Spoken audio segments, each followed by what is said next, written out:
du savoir, monde du savoir, pas seulement pour les enfants.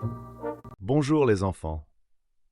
Aujourd'hui, je vais vous parler de quelque chose de très intéressant et important dans le monde des ordinateurs. Nous allons parler des bits et des octets. Ce sont de toutes petites unités qui aident les ordinateurs à fonctionner et à stocker des données. Commençons. L'abeille et le minou se sont rencontrés sur une clairière dans le parc. L'abeille racontait au minou que son propriétaire parlait de bits et d'octets. Le minou, toujours curieux, pensait que les bits étaient de petits morceaux de nourriture et que les octets étaient quelque chose qu'on pouvait croquer. L'abeille était d'accord avec le minou, mais j'ai expliqué qu'un bit est la plus petite unité d'information dans un ordinateur et qu'un octet est un groupe de 8 bits. L'araignée et la grenouille jouaient près de l'étang. L'araignée disait à la grenouille que son propriétaire utilisait des bits et des octets pour créer des sites web.